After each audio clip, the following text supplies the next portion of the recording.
Hey everyone, today's project I used a laminator, but I think that you could do this with contact paper. I don't think you would need a laminator to do this. So I'm going to show you what I have made on these little cuties. I've done this with I don't know the name of the closure. I tend to call it like a banker's box. I've used some dyed, I think this was, I don't know if this was coffee or tea dyed thread. And I just made a couple little button things. I put a sticker on. Here's the back. And it's a pouch, a fabric pouch. Lots of good room. Isn't that fun? And those are so easy. So out of one laminating sheet, I made 4. Now my laminating sheets, this closure doesn't really have one. It has sari silk that I've stamped and put a charm on, and the charm weighs it down so that is kind of the enclosure. This one I have put a snap enclosure. So my measurements on my set of 4, I put a little mushroom sticker there and one on the back. Put on a little charm.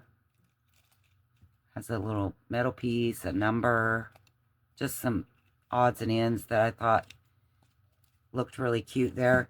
So I made 4 out of one laminating sheet, and their measurements are 9, 8.5, 8, and 7. And the largest one, I tried to get a little creative, and before I laminated it, I put on one of these, which is from the Mirami, is that how you say it? She has these kind of books. I get them from Amazon, and I just fussy cut it out and tried to best figure where this would be when I folded it. And that was a little difficult for me, not gonna lie. So from here on out, I just kind of either used patterned fabric or I put stickers on like I did on this one. And I thought it turned out great. And on the laminate, the stickers, you can't see that that's a sticker if you burnish it down really well. So on this one, I did the same thing. I have a snap enclosure, and I put this on before I laminated it too, and just hoped it was turned out in the right area, and it did. But this fabric started just like this, just plain white fabric. And so what I did was I took different colors of paint. I used a stiff brush like this. I just barely dipped it in the paint and then dry brushed it onto the fabric before I laminated it. And you don't need a lot of paint. I mean, just do it like that. You know, dip it in your paint and then just do like that. And you don't, like I say, you don't need a lot of paint. Less is better until you find your happy medium, how much you want on it. This was my kind of cloth that I used to wipe off my brush. And then after I did the paint, I just took some stamps and did some random stamping. And on these, this was such a beautiful material. This is all the material. So that is all the material. Nothing, I didn't do any extra to this. Put a ruffle that I again stamped on. Hung a little charm. And on this one, the snap enclosure with a charm. All of these pieces, I think I did die cuts, or I have a tutorial where I made these from like those junk mail credit cards. They're not real credit cards, they're just junk mail, and I made little charms out of those.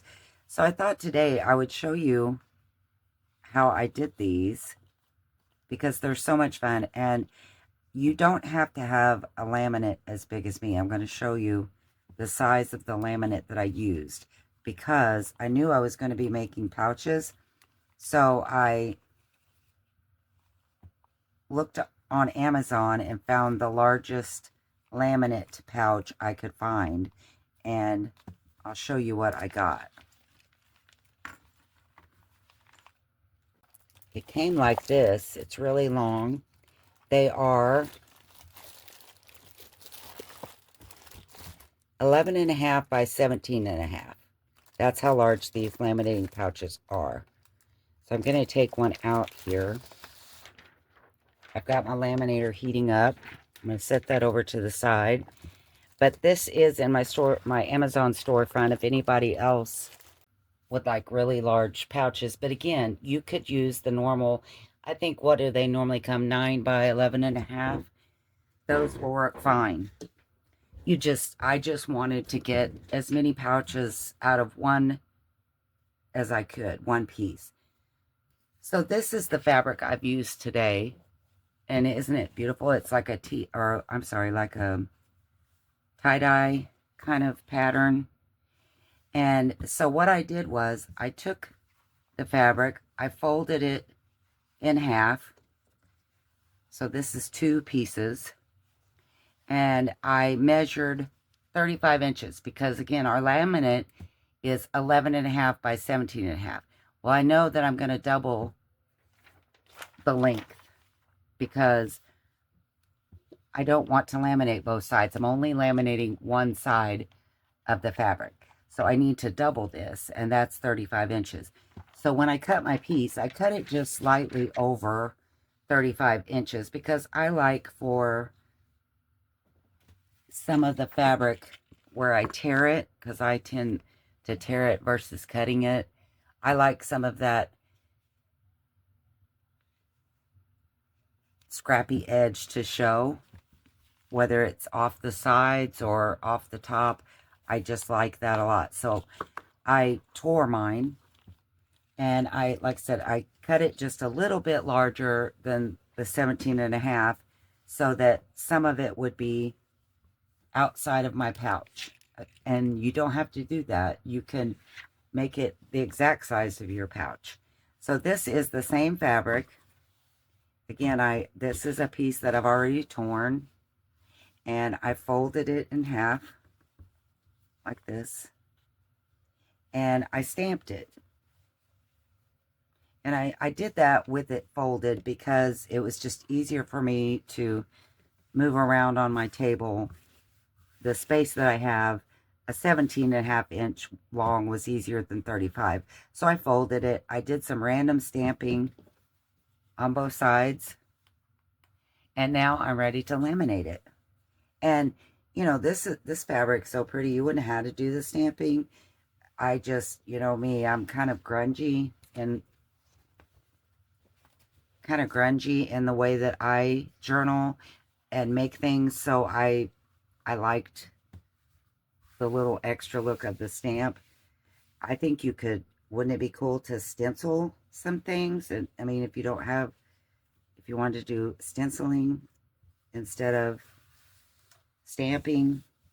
So I'm just trying to make sure my ends are even. And I'm going to just kind of press that. I did not iron any of my fabrics, but as it goes through the laminator, it pretty much straightens it out. So I take my laminating pouch, and I'll get it in screen the best that I can. Open it up, and again, with your fabric folded,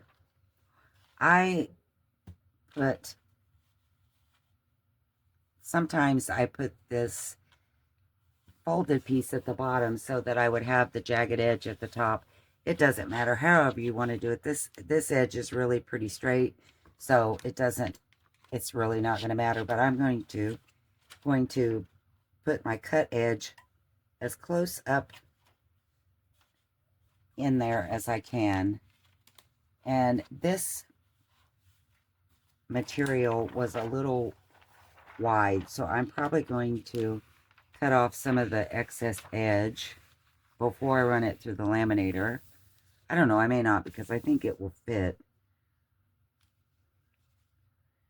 So again, I'm just pushing that as close to the top as I can get it. And then I'm just kind of smoothing it out. And a little tip, make sure if you have a fabric that has lots of threads, when you tear it, that you don't have threads in here, because I've done that on some of them, and that will just drive me crazy to see a thread in there. So I'm going to pull this up just a little bit more. Kind of take my fingernail and run that down in there. And I'm going to see if this fabric will fit width-wise. If it does, I'm not going to trim it yet. I'm just going to let it run through my laminator, just like this. I don't see any threads or anything that, whoop, there's something that might drive me crazy. Little piece of paper there. And there's a thread. So I'm just kind of making sure there's nothing underneath there that I would notice or bother me. I have a little bit of OCD about stuff like that. Even though I'm a grungy, I make grungy things. I don't want the extras. Okay, so let's see. I got my laminator heated up. Move it in here and see if this fabric fits. And it really does, but it's really close and I don't want it to get caught. So I'm going to just trim off one side. Okay, now I'm going to have to line it back up again because I've pulled that and pulled my fabric over.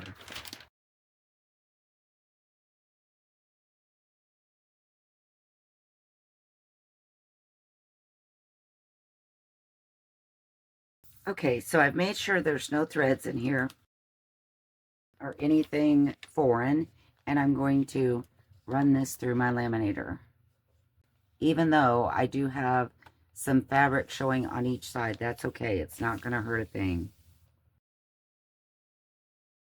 Okay, so here is our piece, and I don't normally run this through twice. It's amazing how strong that seal is. It really is. Plus, I'm going to sew around it. So if I see that it's loose, I'll run it through again, but I haven't had one that was loose yet. They're very, very much sealed. Okay, so on the bottom where it's folded, I'm going to take my scissors and just cut a little slit, and I'm going to tear that. Okay, and then at the top,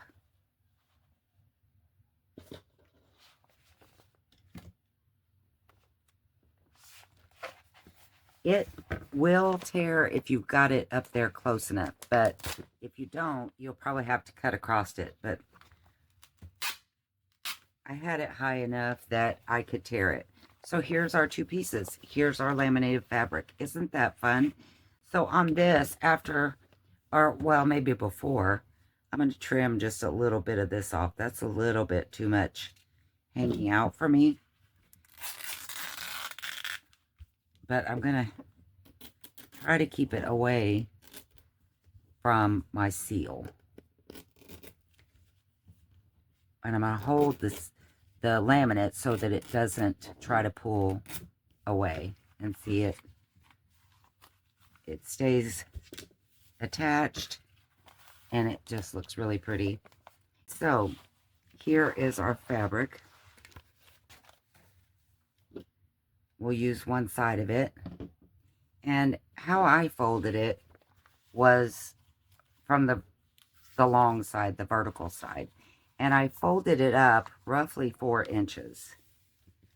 Let me get my little measuring mat, and it's in rough shape, so don't judge. But I did it where this fold was about 4, and the laminate is 4. I have more coming out the top, and that's fine. I just want to make sure the laminate is at 4 inches, and it is about 4 inches. And then I just fold this over to make my flap. And we can do all the trimming up and the things later if you don't like how much fabric is out or whatever. It's really easy to to trim up. But this is why it was hard for me to figure where to put my design on the back, because I folded it from the vertical side. If you fold it from this side, then you're gonna have to cut it in the middle to make that a piece as well. Does that make sense? So I found that the vertical side was easiest. And again, I'm gonna fold it up to about 4. And I'm just gonna, and that's what's nice about the laminate. It is so forgiving. If you don't make your crease where you want it the first time, it's okay. You can undo it, fold it again. It's just, it's very forgiving. So I'm gonna do my 4 inches, and I'm just gonna burnish that, even though I'm gonna probably move it a time or two. For now, it'll stay set for me. And I fold over, and I think they're about 5 inches tall. Yeah, that'll be about right, just like that. And again, I'm going to burnish it down. These are just a hair over 5 inches, and that's okay. You make them whatever size you want to. So then what I did was I decided how long I wanted it on my board, and I knew that I wanted it 9 inches. So I'm starting from the laminate, because the laminate comes out from my material just a little bit. I may end up trimming that. If I do, I may not. Who knows? Okay, so we're going to leave it for now like it is. And I'm going to start from, let's see. Yeah, I'm going to measure from my laminate. And I'm going to measure at the 9 inch. I have myself, I'm just going to get my ruler, and I'm terrible with rulers. Also a known fact. And line that up down that way. And then I'm going to get my box knife. This was the easiest way. I tried doing it with scissors, but I always messed it up. I always got crooked. This was the easiest way for me to do it. Take my box knife and then just go down like so. And there is my first pouch that's 9 inches. How easy. Isn't that pretty? I just love it. And then on the second pouch, this one is the 8.5. I don't have to cut it or do anything with it. It has a nice side. So there's our second pouch. That's 8.5. We're going to take our second piece, and we're going to do the same thing. We're going to fold it up about 4 inches.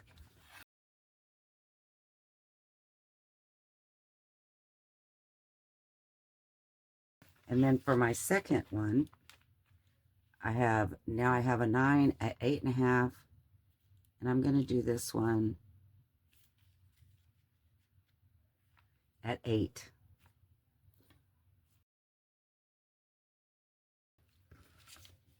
There's our third one. Now what I did on this one is you can leave it big, because you now have another 9 inch, just over 9 inch. So, but I wanted 2 smaller. I wanted what I did was I cut it down to 7, and I'll show you here. I'm going to cut this one down to 7. And then you have this piece. So we have 4 pockets. We have a 9, an 8.5, an 8, and a 7. And they're so easy. Now the sewing comes, the decorating, however you want to do it. And they're just so pretty.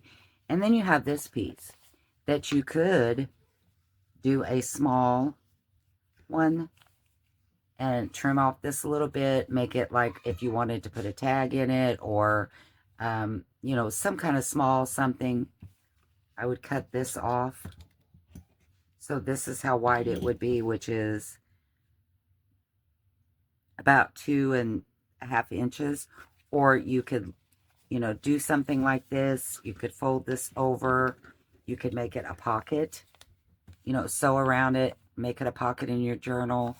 So many things you could do with this extra piece. So, and what I've done before is I've peeled off the laminate, and then I just have this nice piece of material, because the laminate will pull off. It's just not easy to get off. So that is how I made 4 of these really neat pouches from one big laminate. Isn't that neat? Now what I do is I usually sew across here first, and if you wanted to sew the inside, you would do that first as well. Then fold it up, sew down. I did sew across the bottom of mine, but you don't have to because this is already sealed. And then sewed right back up the other side and made a beautiful little pouch. How fun is that? Isn't that fun? I think they're fun. I just think they would make great things to put gifts in. I mean, they're pretty much waterproof. The outside is. So, I mean, they're great things to add to your journals. Just, I love them. I really do. So I just sewed across. Let me get one, snap one open.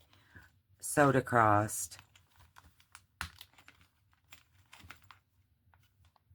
And then folded it, sewed down the side, across the bottom, and back up. And then I put a little eyelet in, put the snap in. Have you done these snaps before? This is what it looks like. This is the one I got.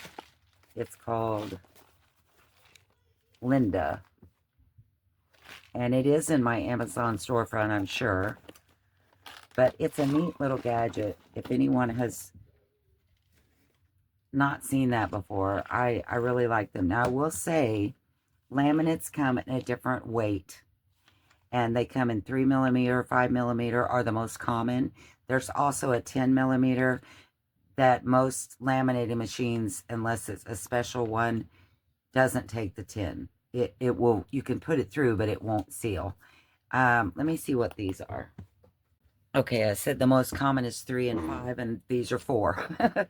But I was going to say that I would recommend the 5 or the 4, if you're going to do this kind of a snap, because you want it to be pretty sturdy. If it's very thin, your snap might tear.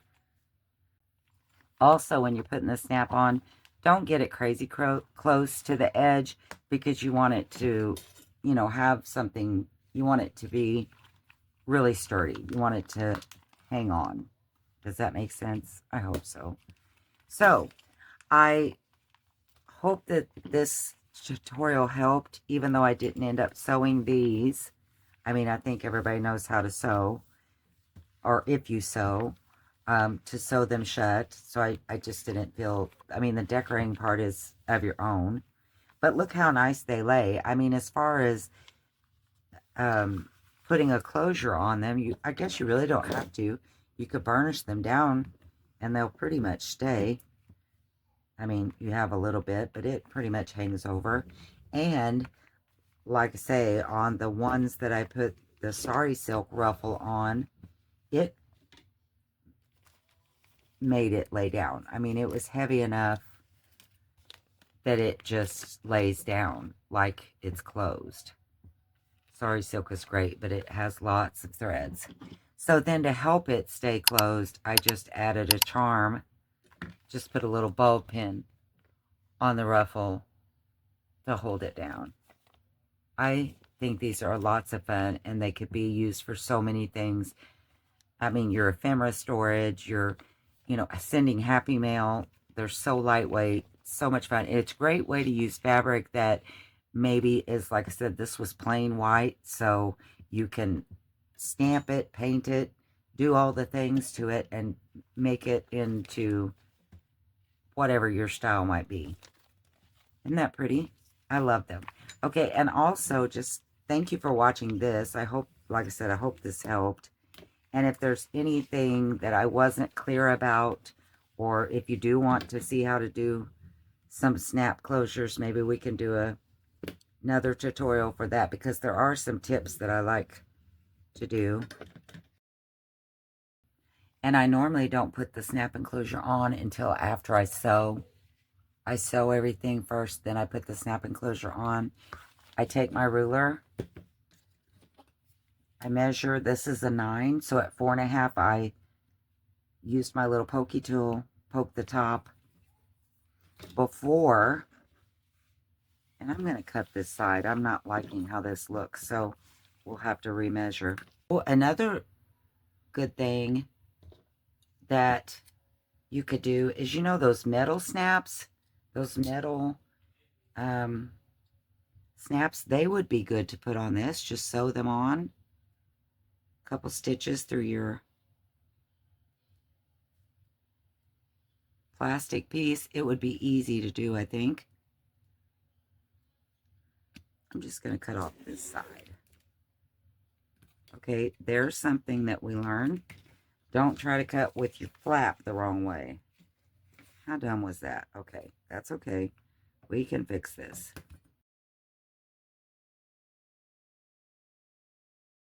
That made me feel better.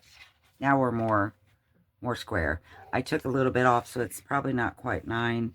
Now it's more 8.5. I have 2 pockets that are 8.5 and 1 and no 9, which that's not a big deal. So you have 2 8.5, an 8, and a 7. But you still have 4 pockets, so it's all good. I think what I was going to tell you is I sew first before I put my snap on. I don't know that you have to do that. That's just the way that I've done it. But the metal snaps would work good. What are they called? Like a hook and eye or something like that would work nice.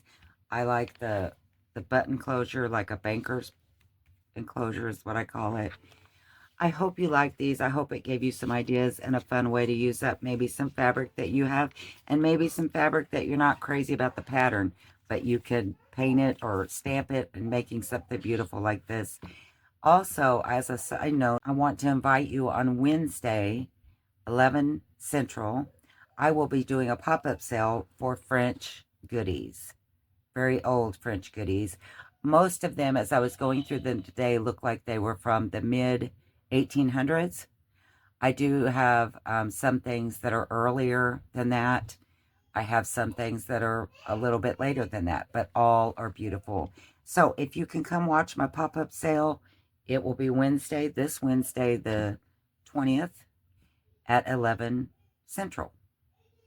I hope that you can join me. I hope that this helped create a way that you can get more use of lots of fabrics. Maybe, like I said, some fabrics that don't have a lot of design, and you can create your own design. Thank you for watching. God bless, and I will see you next time. Bye.